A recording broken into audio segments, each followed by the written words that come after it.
Okay, so wall kick up the tower. Okay, so this is definitely the level that is in the tower that's in the center.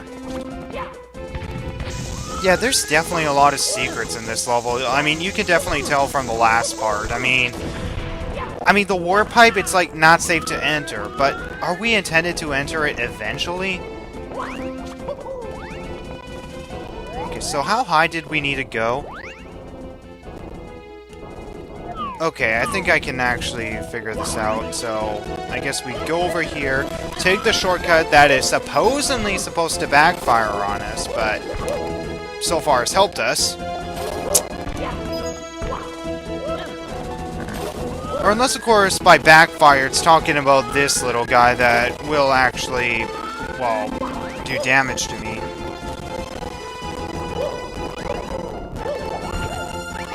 Okay, so down here, we get a bunch of boxes, and I'm just gonna see if there's like a red coin or something that's in here. Okay, no, it's just a bunch of coins, so... yeah, this level is... I actually really like this level, just the whole design of it. In fact, one thing I'll say is that all the levels in this game are very well designed. And even though I haven't been into level 15 yet, or, I mean, I haven't completed any stars in level 15, I can tell that he really has worked hard on these levels and such.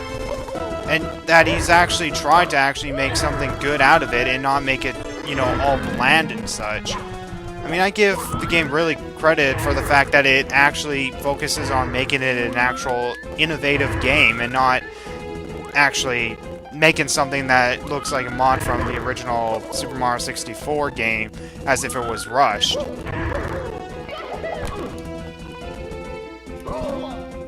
Well, crap. So, you know what this means, guys. Cutouts and all that sort of great stuff that everybody loves. I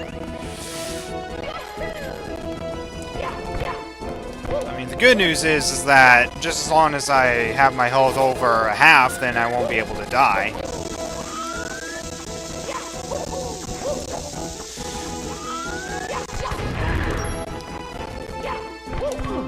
Oh, come on. Yeah, I hate the wall jumping in Super Mario 64. I mean, one thing that I'll give, like, Super Mario 64 DS credit for is that it does actually update, well, the wall jumping, because, I mean, if you played Super Mario Sunshine, then you know that when you wall jump, you actually slide along the wall, and then you have a chance to actually do a wall jump and not, you know, give so much time trying to actually... like, you don't have to time the wall jumps perfectly. So yeah, the thwomps definitely do help. So if you don't want to do a bunch of wall jumping, depend on the thwomps. So, wall kick up the tower.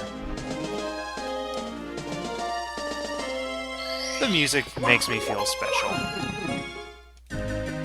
Okay, so careful crane clamber. Sure.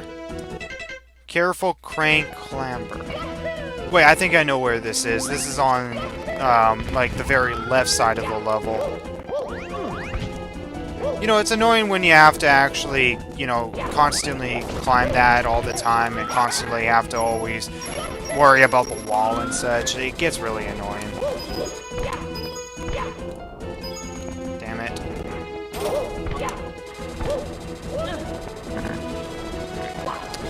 So, is there any new things that have been going on lately that you guys have been wondering, since I've been completely silent for most of the time? Well, for one, I am reading Catching Fire, which is a really good follow-up to The Hunger Games, and I also got into the show South Park. I mean, I originally was never gonna view it because I always thought, you know, it's just a garbage on TV. Who would actually watch this kind of crap? But after watching it, I'm actually surprised of how good it is. And it's not for the fact that I actually do find, you know, some of the crude humor funny, but mostly, son of a bitch. But mostly for the fact that they do actually put in, like, pretty good morals that you can actually agree with. I've already watched all of Season 1, and I gotta say, I actually liked every single episode in that show. And, yeah, there are some offensive content in terms of, religion, Jews, and all that, but South Park is actually not a bad show at all, and I was actually quite surprised on how good it is. And what convinced me to actually watch the show was the Nostalgia Critics Top 11 South Park episodes, after learning that most of the South Park episodes usually have a good moral attached to them. And it's really rare for, a show like that to actually happen. I mean, in terms of something like The Simpsons or Family Guy, which I haven't really watched much of, but have actually seen separate episodes online, they usually just do over-the-top extremes just for humor and whatever. Is there really much of a purpose for it? I don't know, but in terms of South Park, it's really genius on how they do it.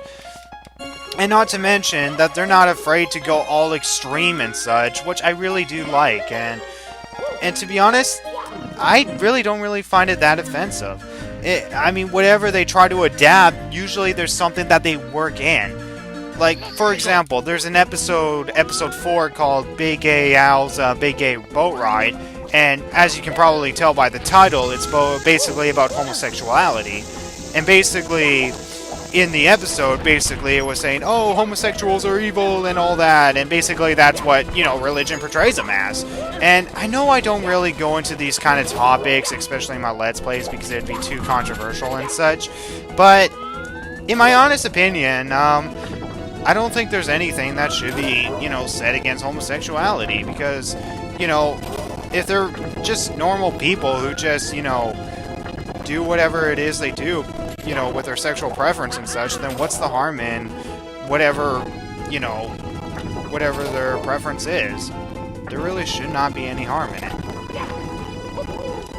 Yeah, so it's pretty cool that we actually get this thing back from the, what was the level called? Hazy Maze Cave.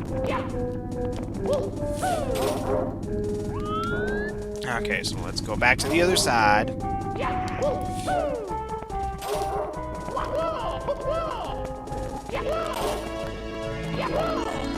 Yeah, so in terms of South Park, I was actually quite surprised of how good it was. My favorite episodes from Season 1 would probably be Big Gay Boat Ride, the Christmas episode, Mr. Hanky the Christmas Poo, and trust me, it actually sounds much more better than it sounds. Now, the big offensive thing is that, well, if you're Jewish heritage, then you might actually be offended by it. Because for one, one of the main characters, Kyle, is from a Jewish family, and he's basically left out from his friends because, well, for one, he can't celebrate Christmas because it has, stuff to do with, like, Christ and such. And, it's really sad that, Jewish people, can't really celebrate Christmas. I mean, sure, they can celebrate Hanukkah and such, but, Christmas is such a harmless holiday. I mean, I don't really know what actually goes down between, Jews actually hating Jesus Christ or anything, but to be honest, it's a topic I really don't want to talk about because really, I don't want to start a religious debate in the comments below because, to be honest, I believe in religion, and I think both atheism and even, people with religion can be both hypocrites as well, always forcing, their beliefs on other people. And it's really controversial for the fact that I'm even getting into this topic, so I think I'm going to stop now, because I don't really want to drag this on throughout an entire episode, but I hope you actually do find my point of views interesting, at least. But yeah, South Park is actually a surprisingly good show, and I've already watched, like, the 13 episodes, I believe, from Season 1, and there was not a single episode I hate. I laughed at them, and they were really enjoyable. So it's a show that I would definitely recommend, but not a show that I would recommend for people that, for one, can't really take offensive humor so seriously, but for one, it is pretty funny, and it does play good morality. And it's definitely not for kids or young teens whatsoever. So if you're around that age, I would recommend not to see it until you're probably like 16 or something.